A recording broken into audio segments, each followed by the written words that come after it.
Bismillahirrahmanirrahim. Assalamualaikum warahmatullahi wabarakatuh. Alhamdulillahi rabbil alamin. Wassalatu wassalamu ala rasulillahil karim Sayyidina Muhammadin wa ala alihi wa sahbihi wa dhurriyyatihi wa ummatihi ila yaumiddin. Wa ba'du. Saudara-saudariku dimanapun Anda berada, kembali kami menyapa, mendoakan kita semua. Masya Allah, tak terasa perjalanan spiritual kita mengisi ibadah di bulan suci ini telah sampai di hari ke-19. Dan tentunya ini menjadikan kita semakin bersemangat untuk menunaikan ibadah dan juga optimis untuk selalu bermohon kepada Allah Subhanahu wa Ta'ala, setidaknya dengan dua hal utama. Satu, kita tentunya selalu termotivasi untuk bermohon kepada Allah agar Allah berkenan menerima seluruh amal ibadah yang telah kita tunaikan dari awal Ramadan sampai dengan hari ke-19 ini dengan penerimaan terbaik insya Allah. Dan yang kedua, ini tidak kalah penting untuk bermohon kepada Allah Subhanahu wa Ta'ala agar Allah berkenan mengampuni seluruh dosa-dosa kita dari mulai kita balik hingga saat ini. Dan semoga dengan itu semua rahmat Allah diturunkan kepada kita, hidup dalam keadaan yang nyaman dan baik, serta pulang dalam keadaan tenang dan meraih status terhormat saat kembali kepada Allah Subhanahu wa Ta'ala. Di antara ikhtiar kita untuk mewujudkan itu, kita akan coba lanjutkan bahasan kita dengan meraih satu momentum kemuliaan yang hanya hadir di satu malam di bulan Ramadan. Untuk itulah saat ini kita akan mencoba mengkaji, membahas, menganalisis, dan memburu waktu malam mulia ini, yaitu malam Al-Qadar. Baik teman-teman sekalian, sebelumnya saya ingin mencoba mengingatkan di pertemuan yang lalu dengan merangkum secara singkat dan padat bahwa nuzul Al-Quran, turunnya Al-Quran menjadi penting untuk kita ulas karena terkait dengan dua sisi utama. Satu, terkait dengan keistimewaan Al-Quran yang langsung diisyaratkan, bahkan disebutkan spesifik oleh Allah Subhanahu wa Ta'ala dalam firman-Nya di Quran surah kedua Al-Baqarah ayat 185 itu dengan kalimat hudan syahrul ramadhan alladzi unzila fihil Quran. Dan telah tuntas saya uraikan bahkan dalam dua pertemuan yang lalu, hudan tiada lain berfungsi sebagai pedoman hidup yang tidak hanya cukup untuk dibaca, sekalipun itu berpahala, tapi lebih akan bernilai jika isinya dikeluarkan oleh kita menjadi titian dan pedoman kehidupan sesuai aktivitas yang telah kita rencanakan. Sekali lagi, dari Al-Fatihah sampai dengan An-Nas, turunkan dari semua ayat-ayat yang terletak di surah-surah mulia itu sesuai dengan aktivitas yang akan kita titi, turunkan petunjuknya, ikuti arahannya, dan kita akan rasakan perbedaan dan raihan kesuksesannya. Pun demikian, keistimewaan Al-Quran memiliki korelasi yang sangat erat dengan malam Al-Qadar yang penuh dengan rahasia. Ada banyak rahasia yang terkait dengan malam Al-Qadar, yang diantara rahasia terbesarnya adalah terkait dengan alur kehidupan kita, masiratul haya, yang telah ditetapkan oleh Allah Subhanahu wa Ta'ala dengan pengetahuan Allah yang sangat sempurna, baik sebelum itu dialami, sedang dilalui, ataupun akan kemudian kita dapati. Allah mengetahui dan telah tuntas saya uraikan di pertemuan yang ke-18 edisi kemarin. Baik, dan kita pula telah temukan korelasi antara keistimewaan Al-Quran dengan rahasia Al-Qadar ini, bahwa dalam rangka meniti alur kehidupan kita, mustahil kita berjalan melalui hidup tanpa petunjuk. Bahkan dalam hal yang simpel saja, untuk sekedar kita pergi ke tempat tujuan. Saya dari Bekasi ingin ke Semarang, tidak punya petunjuk arahnya, akan sulit sampai ke tujuan, bahkan mungkin boleh jadi diduga akan tersesat di perjalanan. Entah itu bisa mampir ke satu tempat atau tergoda oleh suara-suara yang datang. Ada suara tukang es krim, ada suara tukang somai, ada suara tukang nasi goreng. Ya, mungkin saja membuat perjalanan kita terlambat dan sulit sampai ke tujuan. Baik teman-teman sekalian, untuk itu kehidupan yang lebih kompleks, baik sebagai pribadi, sebagai suami, sebagai istri, ayah, ibu, ya, keluarga besar, karyawan dan seterusnya, kita memiliki tuntutan untuk menjalani kehidupan itu dengan penuh kemudahan. Karena itulah kita butuh pedoman, dan disinilah korelasinya lahir antara Al-Qadar dengan Al-Quran. Qadar kita telah diatur, dan hudan petunjuk Al-Quran menjadi cara terbaik untuk menjadi acuan dalam menjalani alur kehidupan ini. Rumus ini bila kita ingin turunkan dalam konteks pemberian, hudan ini sifatnya pedomannya, pemberiannya kata kerjanya disebut dengan hada. Ya, hada, sering kita katakan hadanallahu wa iyyakum. Semoga Allah memberikan hudan kepada kita dan Anda semua. Hada. Sedangkan qadar, kalau kita ingin jadikan dalam bentuk kata kerja bersifat pemberian, memberikan alur kehidupan untuk kita lalui dan memberikan peran kepada kita untuk berikhtiar dari sebagian alur hidup yang kita akan lalui, maka bahasa Arabnya kita katakan qaddara, yuqaddiru, qaddar. Antara qaddara dan hada, relasi ini dipertemukan langsung oleh Al-Quran dalam firman Allah di Quran surah Al-A'la, surah ke-87 itu. Ya. Di ayat yang ketiga, ketika Allah berfirman, "Walladzi qaddara fahada."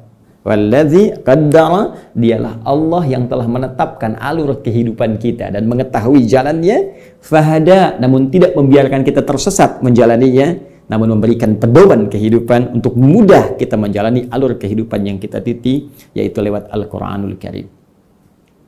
Nah, ada yang lebih menarik dari sini untuk kita kaji dalam pertemuan edisi ke-19 ini, yaitu turunan dari keistimewaan Al-Qadar yang tidak hanya mengandung rahasia yang telah kita uraikan korelasinya dengan Al-Quran di pertemuan yang lalu.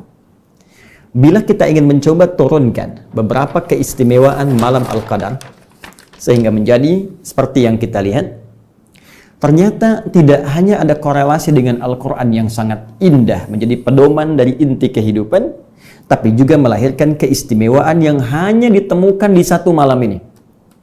Jadi kalau Anda cari di malam-malam lain selain Ramadan, teman-teman sekalian, maka kita tidak akan pernah mendapatinya dan mustahil akan menemukannya. Nah, karena itu, mari kita lihat di antara keistimewaannya, Allah menjanjikan pahala yang sangat melimpah. Bahkan dalam konteks ini, langsung diturunkan satu surah, di surah 97 itu, yang kemarin kita tuntaskan. Di ayat, teman-teman sekalian, yang keduanya, ketika Allah katakan, ayat pertama, Inna anzalnahu fi lailatul qadar. Wa ma adraka ma lailatul qadar. Di ayat keduanya Allah mengajak kita untuk mencari pengetahuan, menantang kita. Tahukah engkau apa keistimewaan malam Al-Qadar itu? Maka diteruskan ayat selanjutnya, Lailatul Qadri khairum min alfi syahr.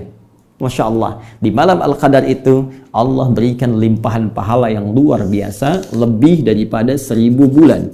Kemarin saya tuntaskan setidaknya senilai dengan kurang lebih 83 tahun. Baca Al-Quran senilai 83 tahun. Ya, sholat senilai 83 tahun. Setidaknya demikian.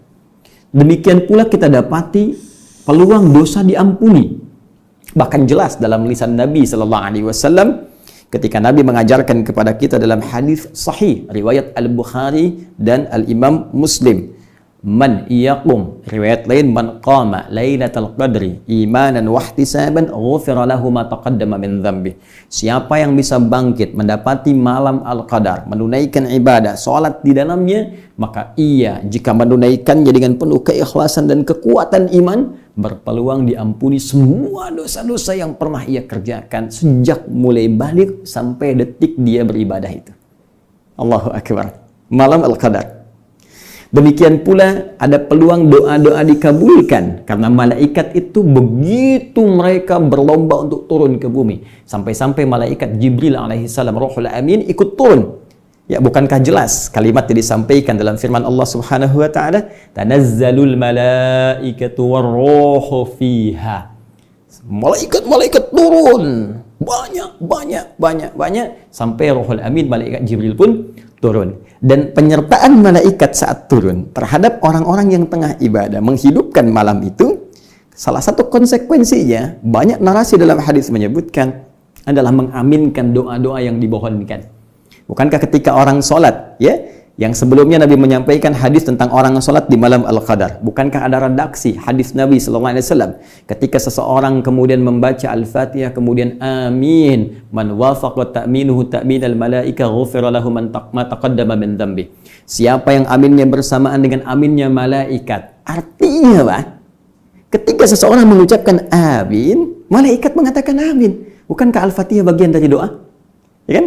Di hadis yang lain ketika Nabi menyampaikan tentang keutamaan Al-Fatihah sampai berkata dalam hadis qudsi, ya qala Allahu jalla wa ala, ya qasamtu shalat baini wa baina abdi, saya bagi salat itu dua bagian antara hak aku dan hak hambaku, kewajibanku dan kewajiban hambaku, wali abdi ma sa'al, kalau hambaku benar dalam menunaikan inti salatnya ini, ya apapun yang ia minta aku kabulkan. Apa redaksi selanjutnya? Idza qala al-'abdu alhamdulillahi rabbil alamin. Sampai ke iyyaka na'budu wa iyyaka nasta'in. Jika hambaku mengucapkan alhamdulillahi rabbil alamin, dijawab oleh Allah, hamadani 'abdi. Mengucapkan ar-rahmanir rahim, dijawab oleh Allah, athna 'alayya 'abdi. Mengucapkan maliki yaumiddin, dijawab oleh Allah, majjadani 'abdi. Ketika mengucapkan iyyaka na'budu wa iyyaka nasta'in, apa jawab Allah? Hadza baini wa baina 'abdi wa li 'abdi ma sa'al. Ini perjanjian antara aku dan hambaku. Kalau hambaku benar sampai bacaan ini salatnya, apapun yang dia minta aku akan kabulkan. Saat dia mengucapkan amin, malaikat amin, bonus dapat. Ya, Anda berdoa, samping malaikat, Anda berdoa, kata malaikat amin, amin, amin, amin. Peluang banyak bisa diraih dan kesempatan ini tidak akan terulang. Hadir ketentraman, jelas, nasnya langsung dari Al-Quran, di penutup surah Al-Qadar. Salam. Ya, salamun hiya matla'il fajr. Salam. Malam itu penuh dengan ketentraman, penuh dengan kedamaian. Karena itu otomatis ketika seseorang mendapatkan ketentraman itu, mendapatkan ketenangan itu, maka orang yang meraih malam Al-Qadar akan berdampak pada keadaan hatinya yang lapang dan perilakunya yang lebih tentram. Akan terlihat nanti esoknya tenang, nyaman, lebih tentram, ya, lebih nyaman, tindakan-tindakannya ada perubahan, Masya Allah. Dan di antara yang terakhir, lahir kemuliaan yang diberikan oleh Allah Subhanahu wa Ta'ala, seperti diisyaratkan di Quran surah ke-44 itu, ya, Quran surah ke-44 Ad-Dukhan, ya, di ayat yang ketiga, mushaf standar di halaman 496, baris yang pertama. Inna anzalnahu fi lailatin mubarakah. Ya, sungguh kami telah turunkan Al-Quran itu di malam yang penuh keberkahan, malam yang penuh kemuliaan. Jadi orang yang mendapati malam itu, dia mendapatkan keberkahan, kemuliaan, dan limpahan kebaikan dari Allah Subhanahu wa Ta'ala. Malam Al-Qadar hanya di waktu ini, tak berulang di waktu-waktu lainnya. Karena itulah kemudian menjadi penting malam ini untuk kita buru. Sehingga kita tuangkan dalam tema materi kita saat ini, memburu malam Al-Qadar. Baik, jika kita ingin katakan, ya Allah, saya ingin meraihnya, ya Rasulullah, saya ingin memburunya, maka kapan itu terjadi? Kemudian bagaimana saya menyikapinya? Amal apa yang harus saya lakukan? Jika doa dikabulkan, apa yang harus saya minta? Dari tiga persoalan ini, dari tiga pertanyaan ini, kita turunkan menjadi inti bahasan kita dalam 3 poin utama. Kapan waktunya malam Al-Qadar? Amal apa yang mesti kita kerjakan jika bersamaan kita dapat di malam itu? Dan doa apa yang paling utama yang harus kita mohonkan jikalau kita dengan izin Allah mendapati momentum yang dimaksudkan? Baik, secara cepat mohon izin saya bukakan untuk slide selanjutnya di flip chart ya. Kita bisa simak bersama. Bismillah. Kita mulai dengan bagian pertama. Waktu Lailatul Qadar.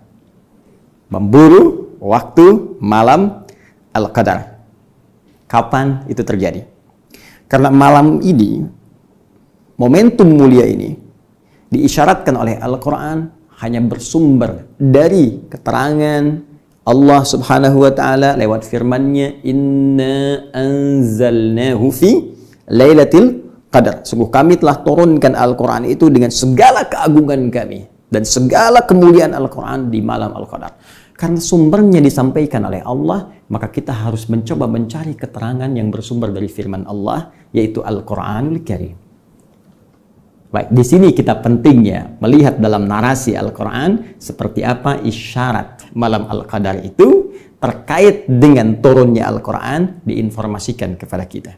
Setelah itu, kita lihat bagaimana penjelas, penafsir Al-Quran yang langsung ditunjuk oleh Allah Subhanahu wa taala, yaitu Nabi Muhammad SAW dalam hadis-hadis beliau menerangkan kepada kita tentang isyarat Al-Quran terkait waktu dimaksud. Mari kita cepat untuk melihat narasi Al-Quran terkait dengan turunnya Al-Quran. Teman-teman sekalian, malam Al-Qadar dikaitkan erat oleh Allah Subhanahu wa taala dengan peristiwa turunnya Al-Quran. Ketika Al-Quran diturunkan bersamaan dengan malam Al-Qadar. Sedangkan redaksi turunnya Al-Quran itu setidaknya diungkapkan oleh Al-Quran dengan dua diksi utama. Satu, menggunakan kata anzala ini. Yang kedua, menggunakan kata nazzala yang ini. Dalam rumus bahasa Arab secara cepat, jika kita menggunakan versi yang pertama, anzala yunzilu, maka ini menunjukkan sebuah peristiwa yang berlangsung sekaligus, keseluruhan, tanpa ada tahapan. Sebaliknya, jika kita gunakan kalimat nazzala yunazzilu menggunakan tasydid, maka ini menunjuk proses yang bertahap, munajjaman, tadarrujan, ya. Baik, sebuah proses jika dikaitkan dengan turunnya Al-Qur'an, bila kita gunakan redaksi yang pertama, ini menunjuk Quran isyaratnya diturunkan secara sekaligus, secara langsung. Jika kita menunjuk pada redaksi yang kedua, nazzala, maka ini menunjuk turunnya Al-Quran secara bertahap, berproses. Dan ulama sepakat bahwa tahapan penurunan Al-Quran yang berlangsung secara berproses itu, itulah tahapan yang diturunkan kepada Nabi Muhammad SAW. Sejak mulai periode Iqra berlangsung di Gua Hira itu, ya, pada tanggal 21 Ramadan. Ya, Syekh Safiyur Rahman Al-Mubarakfuri, ya, dalam kitabnya Ar-Rahiqul Makhtum menghimpun dengan sangat indah keterangan ini. Kata beliau, proses terjadinya turun wahyu kepada Nabi Muhammad SAW secara bertahap diawali dalam usia beliau 40 tahun, ya, kemudian 6 bulan, kemudian 12 hari. Ini dalam perhitungan Hijriyah. Nah, ini menarik sekali karena nanti di hadis riwayat Muslim, ya, nomor hadis 2263 disebutkan bahwa Nabi SAW mengalami pendahuluan untuk proses penerimaan wahyu pertama melalui mimpi yang benar, ya, ar-ru'ya as-sadiqah, ar-ru'ya as-salihah, mimpi yang nyata, yang benar, yang dibimbing oleh Allah Subhanahu wa ta'ala. Bahkan itu berupa dari tanda kenabian. Ya, ar-ru'ya as-sadiqah juz'un min sittatin wa arba'ina juz'an minan nubuwah. Ya, di hadis Muslim nomor hadis 2263 disebutkan langsung oleh Nabi SAW, mimpi yang benar itu bagi para nabi adalah satu di antara 46 tanda kenabian. Ya, karena itu Nabi Yusuf kan pernah bermimpi, ya kan? Nabi Ibrahim bermimpi menyembelih putranya Ismail alaihissalam. Nabi Yusuf melihat, ya kan? Matahari, bulan, dan 11 bintang sujud hormat di hadapannya. Bermula dari mimpi, tanda kenabian.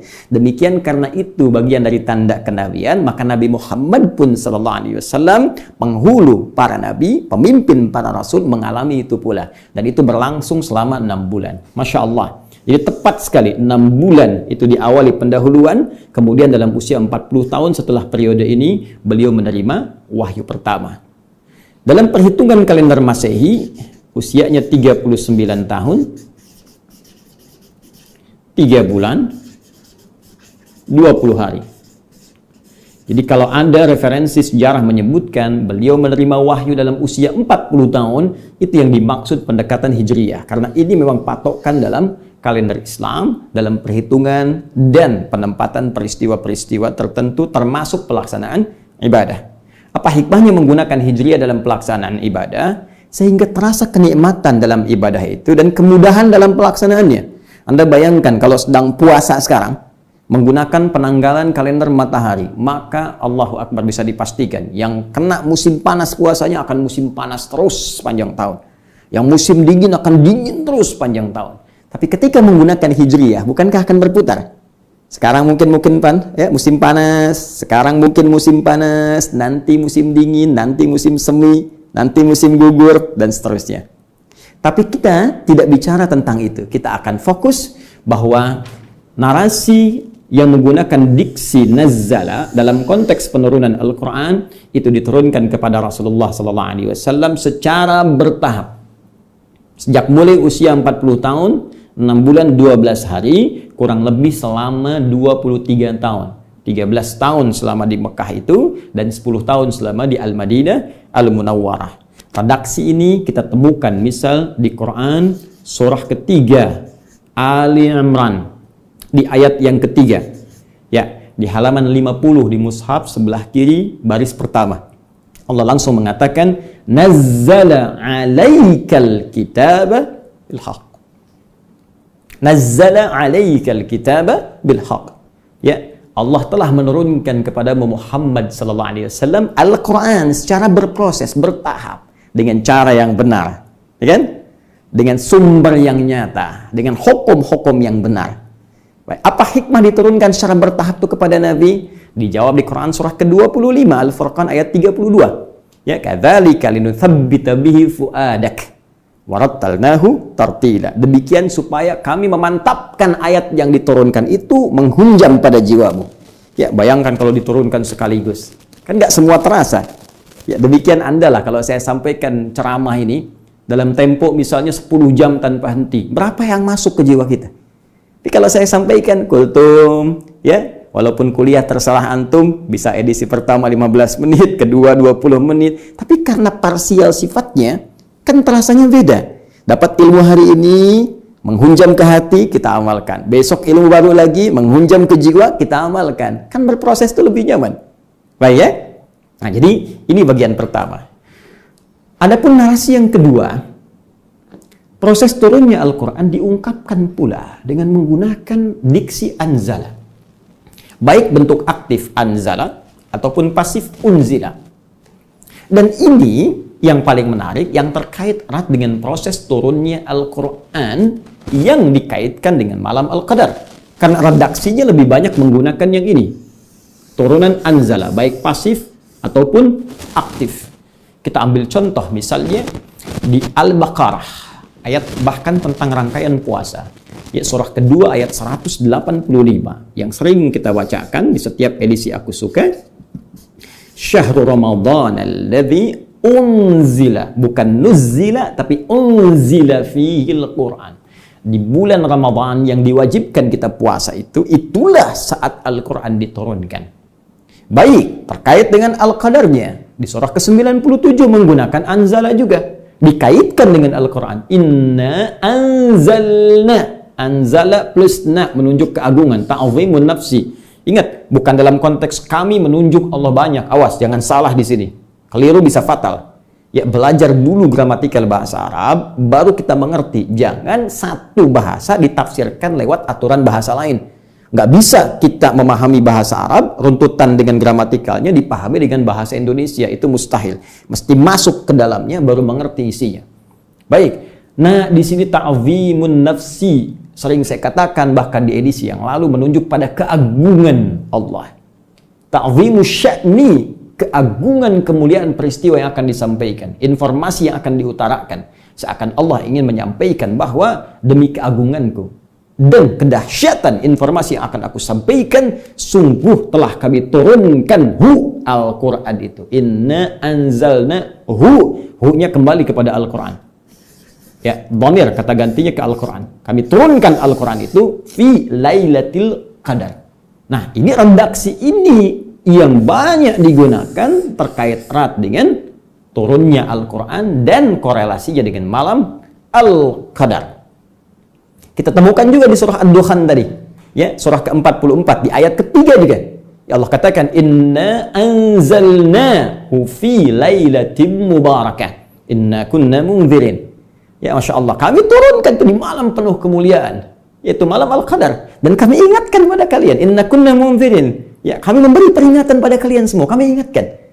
Ya, ada sesuatu yang penting sampai Allah mengingatkan kita semua tentang peran Al-Quran dalam kehidupan, tentang keistimewaan malam Al-Qadar. Baik, karena redaksi anzala menunjuk proses Quran turun sekaligus, maka apa yang dimaksud di sini? Disinilah pentingnya kita merujuk pendapat para ulama yang disebut oleh Nabi sebagai pewaris para nabi. Di hadis riwayat Ibnu Majah nomor hadis 223, rawinya cari sahabat Abu Darda radhiyallahu taala anhu. Hadisnya cukup panjang, dimulai dengan man salaka tariqan yaltamisu fihi ilma sahala lahu tariqan ilal jannah sampai ke kalimat wa innal ulama'a warathatul anbiya. Dan sungguh para ulama itu pewarisnya para nabi. Wa innal anbiya lam yurithu dirhaman wala dinaran walakinnahum awrathul ilma atau warathul ilma. Dan para nabi tidak pernah mewariskan dirham dan dinar, tapi mewariskan pengetahuan. Karena itu penting kita melacak pengetahuan dari para ulama yang bahkan sanadnya tersambung pada Rasulullah SAW. Saking dahsyatnya dan pentingnya ini, Imam Muslim sampai membuat satu bab khusus di hadis Muslim jilid pertamanya di halaman 119 itu tentang babul isnad minad din. Pentingnya sanad, urutan-urutan informasi, transmisi pengetahuan sampai ke Nabi yang disampaikan ulama kita. Pentingnya itu semua dalam memahami tuntunan-tuntunan dalam agama syariat Islam kita. Maka teman-teman sekalian, para ulama menyampaikan redaksi ini anzala yang menunjukkan turunnya sekaligus, bukan menunjuk pada peristiwa saat diturunkannya Al-Quran secara bertahap pada Nabi Muhammad. Walaupun itu diketahui tanggal 21 Ramadan tadi yang saya utarakan, ya, 21 Ramadan di hari Senin. Ya, jadi ini turun hari Senin peristiwanya 21 Ramadan. Sedangkan yang ini yang dimaksudkan turunnya Al-Quran dari Lauh Mahfuz, tingkat tertinggi ke Baitul Izzah, sama'id dunya, ke langit dunia. Jadi belum turun ke bumi. Ya, jadi turun ke langit yang langsung langit itu berbatasan dengan dunia. Belum turun, ya, belum sampai ke buminya. Kalau kita urutkan nanti keterangan-keterangan dalam Al-Quran dan hadis, ada berlapis-lapis ke langit, ya, menuju sampai ke arsy yang paling tinggi. Wallahu a'lam seperti apa, tapi nanti saat kita berpulang, saat meninggal dunia, itu akan tampak kita saat kembali pada Allah Subhanahu wa Ta'ala. Kalau Anda ingin belajar lebih jauh dan waktu kita nanti masih panjang, dalam kesempatan yang lain kita akan belajar tentang peristiwa Isra dan Mi'raj Nabi sallallahu alaihi wasallam. Bagaimana di langit pertama bertemu dengan Nabi Adam alaihissalam, langit kedua, langit ketiga, sampai di langit ketujuh, kemudian menerima perintah dari Allah Subhanahu wa Ta'ala. Jadi dari Lauh Mahfuz sampai ke Baitul Izzah, ya, di surah Al-Buruj dalil tentang Lauh Mahfuz, fi lauhim mahfuz, diturunkan ke dalam Baitul Izzah. Ini untuk diumumkan saking dahsyatnya Al-Quran, pentingnya Al-Quran, diumumkan bukan hanya kepada penduduk bumi, Allah umumkan kepada seluruh penghuni langit. Ini maksud hikmahnya. Jadi dari tahap tertinggi diturunkan, malaikat yang ada memikul arsy tahu, malaikat di langit yang ke-6 tahu, langit ke-5 tahu, sampai ke sama'id dunya, semua yang bertugas diumumkan oleh Allah. Al-Quran akan turun sebagai alur kehidupan manusia, sekaligus menunjukkan pengetahuan Allah Subhanahu wa Ta'ala pada peristiwa yang belum terjadi. Nanti ada yang akan bertanya tentang hukum khamar, yas'alunaka 'anil khamri. Kejadiannya kan baru nanti di zaman syariat, ya kan? Saat disampaikan pada Nabi. Tapi Allah ingin memberikan pengetahuan kepada seluruh malaikat bahwa Allah Maha mengetahui tentang semua peristiwa. Ini alur kehidupan manusia. Bagaimana nanti manusia berproses? Ini petunjuk-petunjuknya. Ini saking dahsyatnya Al-Quran. Jangankan ahlu bumi, kata Allah, semua ahlu sama, ahlu langit mesti mengetahuinya. Jadi sebelum disampaikan pada Nabi Muhammad, disampaikan dulu pada seluruh penghuni langit, sekaligus menunjukkan status tingginya Rasulullah SAW. Jadi Anda bayangkan, penghuni langit menghormati Nabi Muhammad SAW. Kenapa anak bumi yang wafat di telan tanah lantas tega mencela beliau? Bahkan seorang non-muslim pun menempatkan beliau dalam urutan pertama manusia paling berpengaruh, yang penuh dengan kelembutan, yang sangat perhatian. Tiba-tiba ada orang entah datang dari mana menyoal beliau, yang orang ini pun belum tentu jelas segala kebaikannya. Baik, kembalikan ke sini teman-teman sekalian. Jadi ini, jika disebutkan proses ini berlangsung secara sekaligus, maka yang dimaksudkan adalah turunnya Al-Quran dari Lauh Mahfud ke Baitul Izzah. Sekarang kapan waktunya? Cari lagi di Al-Quran, karena sumbernya di sini kan. Baik, peristiwa ini kita akan bisa lihat waktunya jika kita keluarkan kata ini pula, anzala. Cari kembali. Kita temukan di antara yang paling spesifik, dan ini pendapat sementara ulama pula, ada di Quran surah ke-8, Al-Anfal. Kalau kita temukan di ayat ke-41, paling kiri, sebelah atas, di pertengahan. Di halaman 182, baris yang ketiga. Allah berfirman, "Wa ma anzalna ala abdina yaumal furqani yaumal taqal jam'an." Allahu akbar. Wa ma anzalna, dan terhadap apa yang telah kami turunkan, anzala secara sekaligus. Yaumal furqani, pada hari pembeda. Yaumal taqal jam'ani, apa yang berbeda itu ketika bertemu dua pasukan yang beda. Satu pasukan iman dikomandoi Nabi Muhammad SAW, satu pasukan ingkar dikomandoi Abu Jahal. Kapan bertemu Nabi Muhammad dan Abu Jahal dalam peperangan yang dahsyat itu? Perang Badar. Kapan terjadinya? Hari Jumat 17 Ramadan. Allahu Akbar. 17 Ramadan. La haula wala quwata illa billahil aliyil azim. Jumat. Jadi kalau kita ingin batasi peristiwa diturunkannya Al-Quran secara sekaligus dari Lauh Mahfuz ke langit dunia, Baitul Izzah, terjadinya di hari yang paling mulia, yaitu Jumat. Karena Al-Quran yang mulia, harinya mesti mulia. Di bulan yang mulia, yaitu Ramadan. Baik. Di waktu yang mulia, sehingga ditampakkan kemuliaannya. Tandanya apa? Bertemu dua pasukan. 17 Ramadan.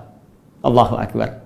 Ya, di tanggal 17, di bulan Ramadan, di hari Jumat. Dan kalau saya lompat sedikit, berbahagianya kita Indonesia, kita merdeka pun di hari Jumat. Di bulan Ramadan. Karena itu kita katakan di undang-undang kita, tertuliskan jelas atas berkat rahmat Allah yang Maha Kuasa. Dan dengan didorongkan oleh keinginan luhur. Ya, jadi keinginan luhur itu diletakkan terakhir. Jadi semua orang pengen punya keinginan luhur untuk merdeka, tapi rahmat Allah belum turun. Ya, berkat Allah belum turun. Begitu berkah diturunkan, rahmat turun, Ramadan dapat proklamasi. Jakarta, kapan dibebaskan oleh Fatahillah? Ya, Fathullah atau Fatahillah atau Faletehan.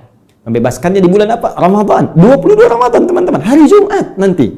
Ya, baik. Untuk Ramadan tahun ini, Jumat bertepatan. Ya, 22 Ramadan. Bertepatan dengan 22 Juni itu, 1527. Ya, ini sekedar pengetahuan saja. Saya ingin menunjukkan bahwa ketika Allah memberikan kemuliaan-kemuliaan seringkali bertepatan dengan Ramadan. Al-Quran itu mulia yang paling utama. Turunnya Ramadan, bulannya bulan Ramadan, harinya Jumat. Bersamaan dengan momentum Perang Badar. Nah, tapi apakah kita bisa simpulkan bahwa Lailatul Qadar terjadi di tanggal 17? Apakah kita bisa simpulkan setiap Ramadan tanggal 17 akan tiba? 17, maka cari di malam yang ke-17. Ternyata teman-teman, pemahamannya tidak sesederhana itu. Karena setiap kita akan pahami Al-Quran, kita harus merujuk pada penafsir terbaik yang langsung ditunjuk oleh Allah. Lebih otoritatif. Kita siapa? Ini Nabi langsung ditunjuk Allah. Ini Rasulullah, manusia terbaik. Maka kita lihat bagaimana Nabi SAW memberikan penjelasan dia. Lacak dalam kitab-kitab hadis. Di Al-Bukhari, nomor hadis 2020. Tersebut juga di hadis Muslim. Nomor hadis 1169. Dan ini saya sudah cek. Ya, cek langsung redaksi hadisnya, dilihat penomorannya, juga rawinya dari Sayyidah Aisyah radhiyallahu taala anha, ibunda kita semua, Ummul Mukminin. Ya, apa redaksi nabinya? Taharru Lailatul Qadri fil ashril awakhir, bima ma'na. Berburulah kalian. Oh, makanya kita bikin judul berburu, mengambil sunnah Nabi. Berburulah kalian malam Al-Qadar itu di 10 hari terakhir Ramadan. 10 hari terakhir. Itu 17 belum masuk nih. Ya. Nabi minta 10 terakhir. Ya, kalau malam kan berarti malam 21, 22, 23 sampai malam 30. Kalau jatuhnya 29 berarti malam 20 sampai malam 29. Nah, ini 17.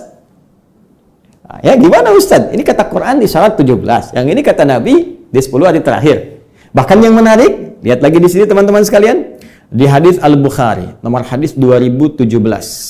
Kemudian juga riwayat dari Sayyidah Aisyah, cari di malam-malam ganjil. Ya, watri bahasa hadisnya. Cari di yang ganjil-ganjilnya. 21, 23, 25, 27, 29. Baik, ada lagi hadis dari riwayat Ibnu Umar, Abdullah Ibnu Umar radhiyallahu taala anhuma. Di hadis Muslim ditemukannya, nomor hadis 1165. Spesifik cari di 7 terakhir yang ganjil. Ya, 7 terakhir yang ganjil berarti ya kalau kita mulai dari 23, ya 25, 27, 29. Ya, kan 7 terakhir kan tadi hitungan 3 kan, 23, 24, 25, 26, 27, 28, 29. Kalau kita lihatnya nanti 30 berarti dari 24 ya. Kalau ambil yang ganjilnya berarti malam 23, 25, 27, 29. Spesifik. Nah, di sini ternyata kalau kita kompromikan, kalau di fikih itu ada namanya al-jam'u wa taufiq. Ya, dikompromikan, disatukan untuk melihat kemana arah pemahaman ini. Nah, ini biasa standar. Kadang ada satu peristiwa, hadisnya banyak, ingin menunjukkan tentang satu hal yang sangat lengkap. Kalau diambil sebagian nggak ketemu.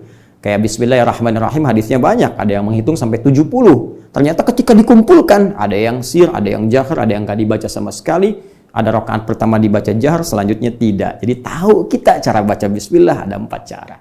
Pun demikian terkait dengan ini teman-teman, disimpulkan bahwa fase pertama kali saat turunnya dari Lauh Mahfuz ke Baitul Izzah pernah terjadi 17 Ramadan. Namun setelah itu dengan kehendak Allah Subhanahu wa taala bisa kemudian di tahun-tahun berikutnya setelah peristiwa pertama ini bisa Allah gantikan. Bisa dipertukarkan, bisa di malam ke-21, bisa di malam ke-23, bisa di malam ke-25.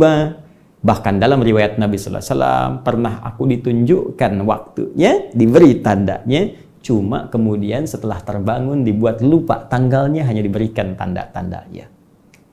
Jadi kesimpulannya, ketika Nabi Sallallahu Alaihi Wasallam memberikan gambaran seperti ini, cepat berburu. Bahkan di riwayat lain, kencangkan ikat pinggangmu, lebih semangat lagi. Ini menunjukkan memang mahal malam Al-Qadar itu. Kalau murah langsung ditunjukkan. Tapi karena mahal, semua kita diminta berusaha.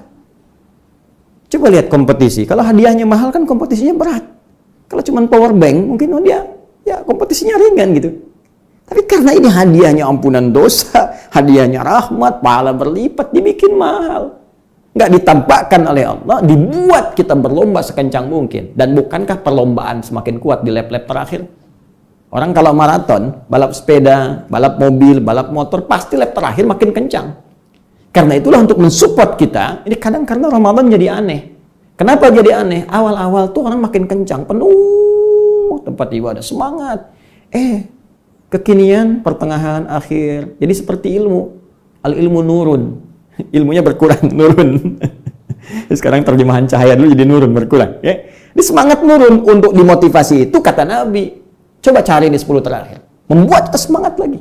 Dan Nabi kalau sudah menyampaikan petunjuk Allah, wa may yantiqu 'anil hawa in huwa illa wahyun yuha. Kalau Nabi sudah memberikan isyarat, berarti langsung dari Allah infonya. Ditempatkan di akhir supaya kita lebih semangat lagi. Intinya kalau mau dapat, gampang. Ikuti isyarat Nabi secara lebih kuat di 10 hari terakhir nanti. Mulai besok atau mungkin lusa bagi sebagian tempat, kita masuk ini paling gampangnya gini. Paling gampang, setiap malamnya bangun. kalau nggak mau ketinggalan. Itu aja. Itu paling cepat. Berburu paling cepat malam Al-Qadar, menyontoh Nabi. Apa yang dikerjakan Nabi? Setiap malamnya dihidupkan. Malamnya dihidupkan. Itu paling gampang. Kapan waktunya? Dari mulai ba'da Isya sampai menjelang fajar. Seperti yang pernah saya uraikan dalam kesempatan sebelumnya. Ya, salamun kuncinya, clue-nya lihat. Iya, malam Al-Qadar itu hatta matla'il fajar, terbentang dari malam sampai menjelang fajar. Maka usahakan walaupun mungkin sekejap saja, 15 menit, 30 menit, demi Allah, demi perjuangan hidup kita. Sayang, cuma sekali. Dan belum tentu ketemu lagi. Bangun. Walaupun cuma 15 menit, pasang alarm. Silahkan. Ada yang jam 2, ada yang jam 3, ada yang mulai dari ba'da Isya setelah tarawih. Siangnya dia istirahat, malamnya dia buru itu supaya bisa fresh bangun. Ada yang mungkin masih bekerja, ya WFH di rumah, siang masih beraktivitas, malam sebagian malamnya bangun. Kalau nggak bisa diambil semua, jangan tinggalkan keseluruhannya. Ambil sebagian malamnya, itu nasihat saya. Nah, jika kita sudah dapatkan itu semua, apa yang harus kita lakukan? Amalan apa yang bisa dikerjakan? Dan doa apa yang bisa kita panjatkan, serta diantara yang paling utama, keistimewaan apa yang bisa kita raih saat kita mendapatkan itu semua, dan ternyata itu semua langsung dibimbing oleh lisan Nabi yang mulia kepada istri tercintanya Sayyidah Aisyah radhiyallahu taala anha. Apa bacaannya? Seperti apa amalannya? Kita akan lihat insyaallah dalam tayangan Aku Suka pada edisi yang ke-20 sebagai persiapan amalan khusus di 10 hari terakhir malam Ramadan plus bimbingan Rasulullah sallallahu alaihi wasallam jika mendapati malam Al-Qadar. Saya kira itu yang bisa saya sampaikan di kesempatan yang baik ini. Jikapun Anda mendapatkan kekurangan dari apa yang saya sampaikan, saya memohon maaf yang sebesar-besarnya, dan Anda bisa melengkapi, dan itu bukti paling otentik bahwa saya masih manusia. Karena tidak ada manusia yang sempurna. Tidak perlu diperdebatkan, langsung diluruskan. Jika ada dalam salah nomor, Anda tinggal benarkan nomornya. Jika ada rawi yang keliru, Anda sampaikan pada saya untuk saya meluruskan. Yang penting referensinya kita temukan.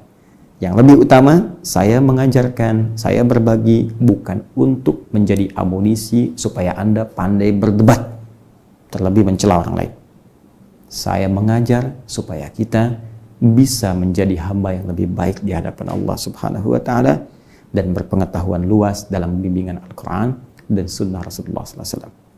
Semoga Allah menerima puasa kita, semoga Allah berkenan menerima seluruh ibadah kita serta mengampuni dosa-dosa kita.